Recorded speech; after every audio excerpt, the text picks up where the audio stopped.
and we'll read them into the record. And that's our way to get that, and you can always send your letter into our offices on any of our coastal permanent administrator items. So anyway, we've called the meeting to order. I'll start off. Do we have determination of noticing? Yes, legal notice has been determined. Thank you, Jim, for that. And then next up is going to be the regular calendar. And the first case we're going to take is Coastal Development Permit 20180004. It's continued for May 28th. It is owner's name and applicant is Mark Hayes and Denise Allen. It's a request as a follow-up to an emergency permit EM 201706, a standard coastal development permit request to grade on-site drilling, repair a foundation, install 8 caissons connected to a 44-foot beam, and remove 1 tree. It is environmental determination is mitigated negative declaration, and it is this property is located at 27680 South Highway 1 in Point Arena, and it's in District 5. And I will first, what we're going to do is I'm going to hand this off to our staff planner, Juliana Cherry. Juliana will take us through a brief summary of the case, what it's all about, what her findings are, and what her recommendation is. And then after that, I'll ask the applicant if they want to say anything. Then I'll open up a public meeting, public hearing discussion on it. We'll close that, and then I'll ask some questions at the end, and then I'll make a final determination on this coastal development permit. So that's kind of how it works. With that, let's pull up Juliana, and if you're on, Juliana. I am on my video, though I cannot turn it on. I need assistance from the facilitator to turn on my video. I think it's showing you're on. Yeah, I cannot start my video because the host has stopped it.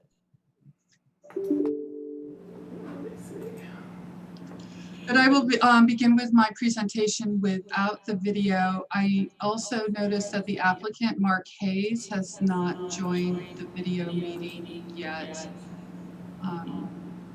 Do we want to give a moment for him to be able to join?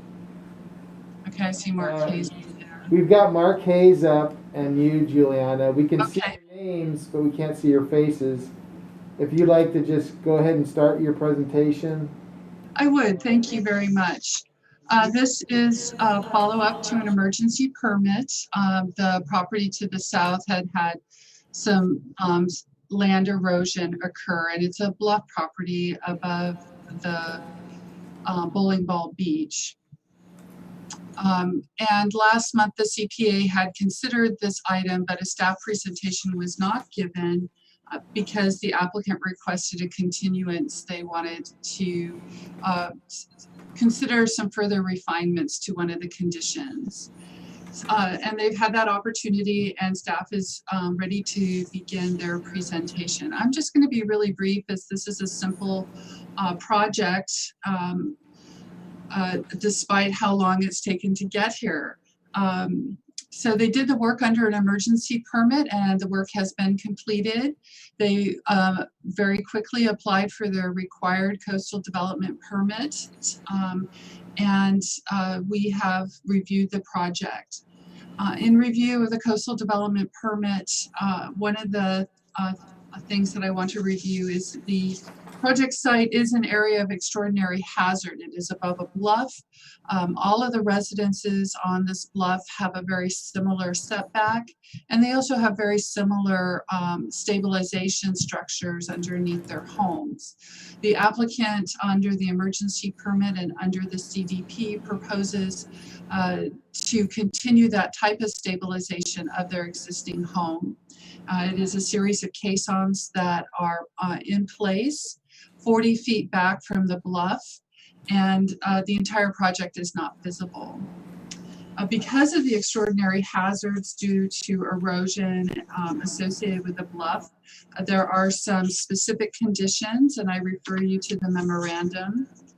Condition 11 requires that a deed restriction be recorded. And I'd like to suggest a small change to condition 11. The preamble says within 1 year of the effective date associated with the CDP. And I'd like to suggest the CPA consider prior to the issuance of the CDP instead of the language that's in the memo dated today. Another condition that was suggested is to follow the geotechnical recommendations, which because the work was completed under the emergency permits, not only did they follow the geotechnical recommendations, but that's been independently reviewed and found to have met those requirements. Another aspect of the property is that it is designated a highly scenic area for tree removal. And yet this property is also all of the properties along this bluff have bishop pines, and the bishop pines are part of a larger forest. So staff is recommending conditions that the bishop pines not be removed from the property and that they be protected in place. These conditions follow the suggested research published by Greg Gusti, who works here in Mendocino County for the UC Extension. And the property owner is agreeable to that. So the planting of additional trees would be prohibited. We're asking that they take out a non-native pine tree, but that they also protect the bishop pine saplings that are naturally regenerating on the property. And we feel that that does satisfy the intent for tree removal and protection of a sensitive coastal resource. So there's condition 13 goes over mitigation measures, and condition 12 talks about maintaining the bishop pine tree. So the Coastal Commission also had some suggestions about the project, as it is above a bluff, and these residential stabilization structures were put in place. There could become a time when the bluff further erodes and these structures that are underneath the ground become exposed because of erosion. So the Coastal Commission has asked that conditions 14, 15, and 16 be considered by the CPA. And I've worked closely with the property owner to refine these conditions so that they're also acceptable to them. Condition 14 states that if the residence is removed or relocated, the stabilization structures would also be removed. This is a typical condition for this type of setting. When the condition 15 states when the residential stabilization structures are exposed, the property owner will reach out to the county to see how we can minimize the visual intrusion of the structures. So within 60 days, they would provide photographs of the situation, and within 90 days, file for a coastal development permit or permit amendment.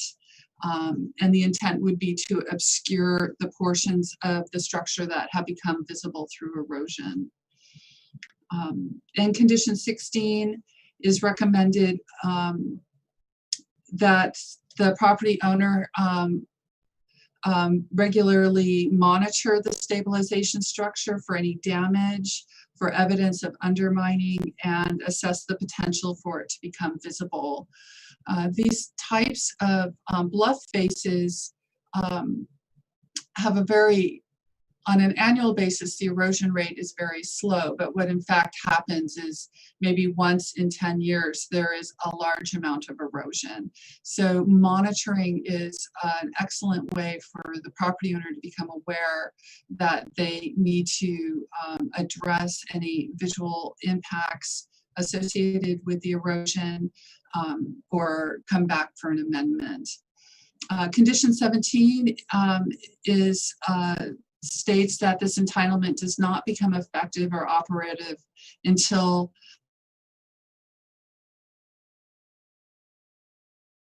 days. of either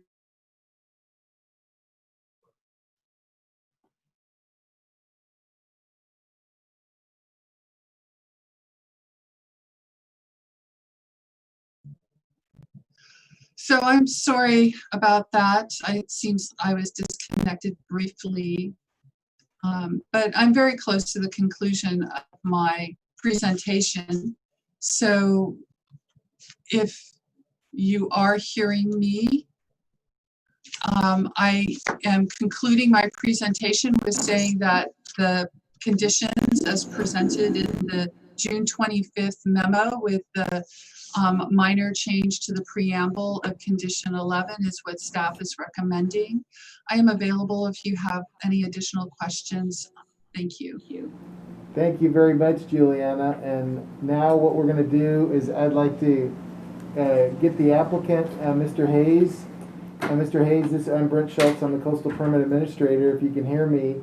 And we want to just know if you wanted to add anything else to the presentation from Juliana.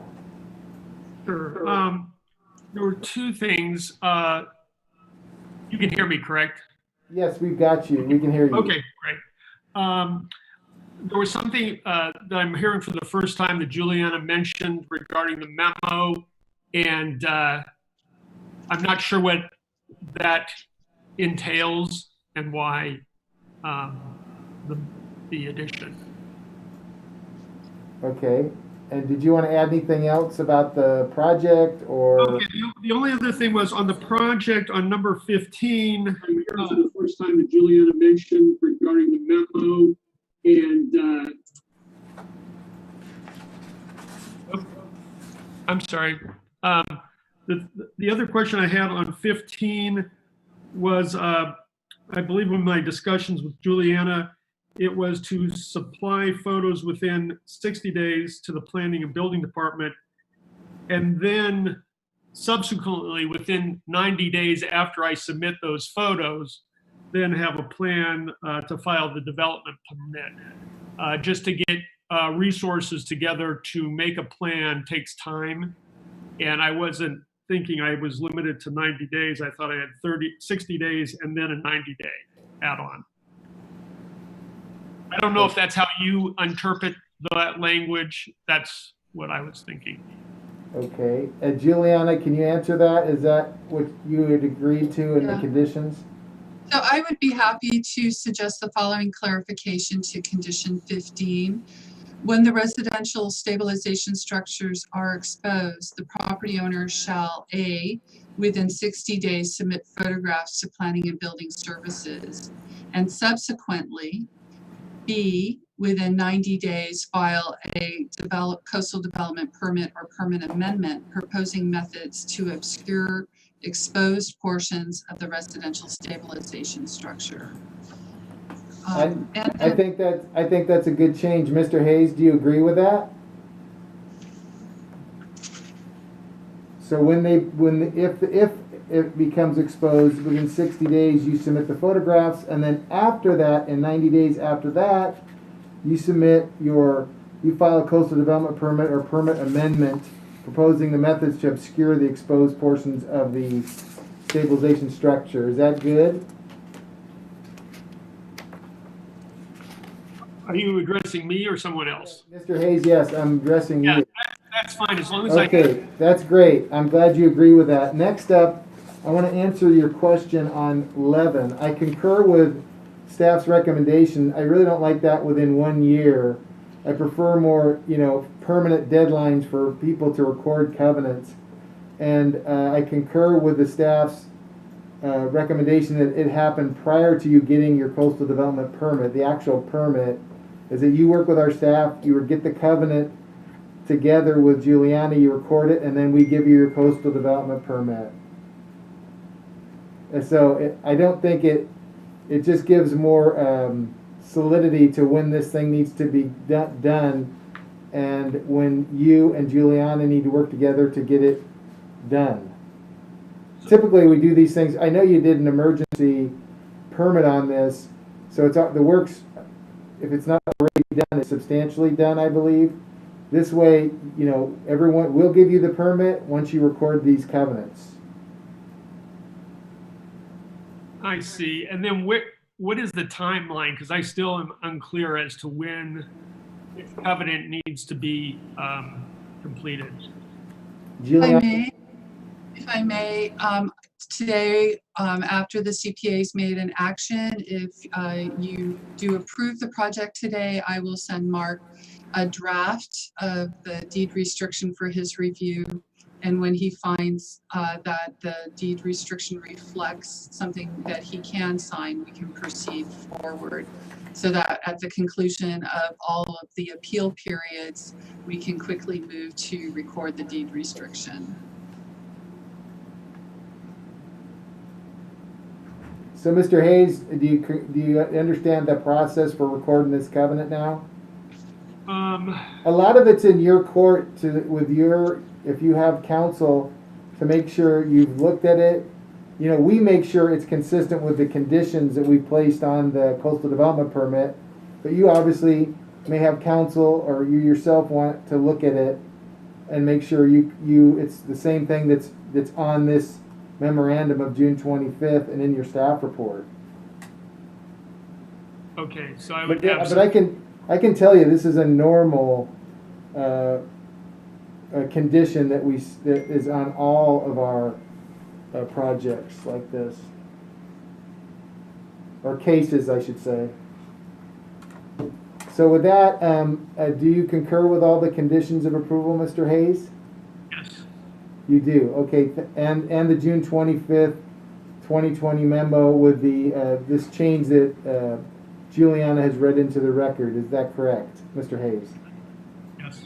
Okay, thank you very much, Mr. Hayes. If there's nothing more you want to add, then what we're going to do is take a 3-minute pause, and I'm going to put my timer on, and anybody that wants to send in public comments on this, you have 3 minutes to get them in to pbscommissions@mendocinocounty.org, pbscommissions@mendocinocounty.org, and so the 3 minutes is starting right now. And then I'll have James read any comments into the record that anybody wants to make a public comment. So 3 minutes of silence, I guess. We'll just sit and wait here.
3, 2, 1. Okay, we're back on. All right, the 3 minutes is up for public comments. Did you get anything, James, submitted into your email? I didn't get any emails. All right, seeing no public comments, I will close the public hearing, public comments. And now it's back to me, the Coastal Permit Administrator, and I will go with staff's recommendation for approval of Coastal Development Permit 180004. And appreciate Juliana's great work on this Coastal Development Permit. Do you want to talk to Amy or not? And I appreciate, and with the condition, and that is, the approval is with the conditions of approval as read into the record on 11, that instead of saying within 1 year effective date of associated CDP 0024, it's prior to issuance of the Coastal Development Permit, and all her other conditions in the memo and the staff report. So this is approved. The decision of the Coastal Permit Administrator is appealable on to the Board of Supervisors within 11 days, correct, Juliana? Or 10, yeah, 11 days. Right, there's a 10-day local appeal period where the applicant or any member of the public can appeal the decision to the Board of Supervisors, and they would contact the Board of Supervisors to file that appeal. At the conclusion of our local appeal period, I will send a letter, a notice of final action, to the Coastal Commission office in Arcata. They will then commence their 10-day state appeal period. At the conclusion of that, following the recording of the deed restriction, the coastal development permit may be issued. Also, just a reminder that that fish and wildlife fee needs to be paid within 5 days. But I just want to make sure the applicant understands it's the 10-day appeal to our Board of Supervisors if they don't like the decision of the Coastal Permit Administrator, but then we also have a Coastal Commission appeal period after we send them our notice, and so there's a double appeal period. So anyway, with that, we will move on. Thank you, Mr. Hayes. Have a great day. Thank you, Juliana, for your presentation. I didn't, I see Amy Wynn there. Did I mess up? Was she supposed to speak on this, or is she on the next item? No? Okay. I'm assisting the Hayeses, but I was just mostly available for questions, and I did have a clarifying question regarding the timeline, but I think Mark is fine with it, so it's fine. Okay, great. Well, good luck with the project, and hope everything goes well, and we'll work with you on that covenant to get it done. Thanks, Juliana. All right, well, we're going to move on. We're going to move on to item 3B. That's Coastal Development Permit 2020-0007. The owner applicant is John and Janice Porter, and it's a standard coastal development permit for after-the-fact grading and removal of contaminated soil, and it's located at 45351 South Casper Drive in Fort Bragg, California, District 4. And Matt Goines is here, our staff planner on this item. And Matt, if you could take us through a brief summary of your staff report and your recommendations, and also if the applicant has agreed with your conditions of approval. And go ahead, Matt. Okay, here we go. As stated, this is a coastal development permit to remove and replace 60 cubic yards of contaminated soil. The project will take place in the coastal zone in a residential neighborhood that is predominantly zoned rural residential. The project agency referrals were sent out on April 21st, 2020. No comments of concern were received. The after-the-fact project is consistent with the intent of the zoning designation and is in compliance with the local coastal plan. No sensitive species were identified in the California Natural Diversity Database.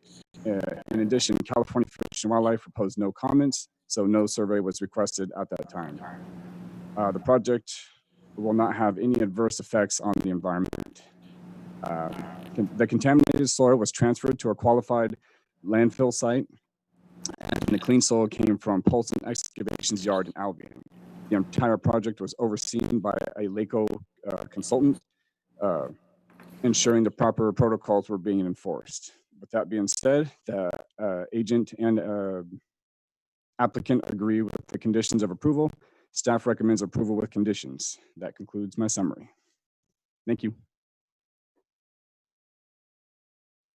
Invite the applicant or agent for the applicant if they want to add anything to Matt's presentation on this. I see Rebecca Dalsk is here. Rebecca, did you want to say anything? Can you hear me, first of all? Yes, we can see you and hear you. Okay, great. So I just wanted to add, thanks Matt for that intro. This work was completed in October, and we discussed the project with you and Julia back at that time to get preliminary authorization to do the soil removal, and waited to file the CDP until we had the results back from the lab to make sure that there was a possibility that further excavation would be needed, but the results showed that the excavation that occurred in October removed the vast majority of the contaminated soil, and so no further work was needed after that. So it was completed, buttoned up, and filled, like Matt said, with clean soil from Paulson's yard, and then that was it. No other work has been done since then, and no other work will be needed to finish the project. And if that's all you want to add, Rebecca? Yeah, I think that's all I want to add, unless you have any other questions for me. No about specifics. my only question is, does the applicant, John and Janice Porter, do they agree to the conditions of approval in the staff report of June 25th, 2020 and CDP 2020-0007? Yes, they do. Okay, thank you very much. All right, with that, I'm going to now open the public hearing and set the 3-minute clock. Anybody wanting to state anything, any public comments to the Coastal Permit Administrator, send them into pbscommissions@mendocinocounty.org. That's pbscommissions@mendocinocounty.org. And we'll wait here 3 minutes, and then we'll come back, see if anybody commented, and then they'll be back to me, and we'll make a final determination after that. So send in your comments.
You're on. All right, the 3 minutes is up. James, anybody send in any public comments? I did not receive any comments. None. Thank you, James. All right, with that, I'll close the public hearing and public comment and period. And it's back to me. And I support this coastal development permit. I appreciate the applicant working with our local professionals and cleaning it up.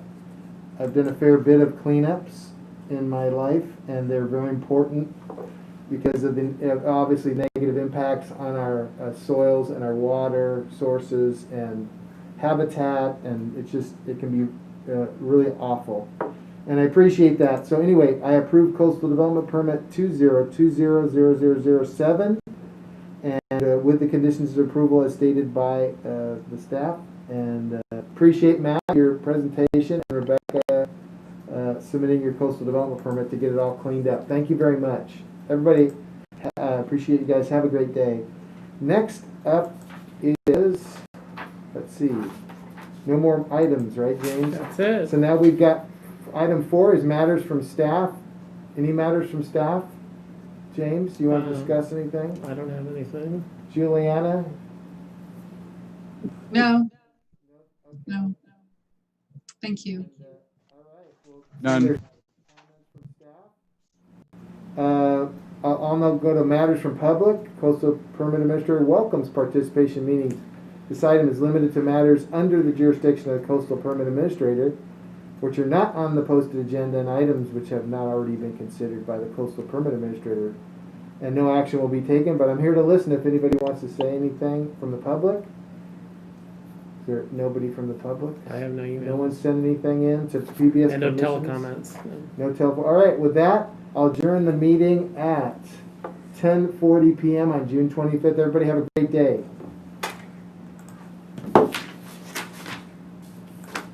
You got a pen?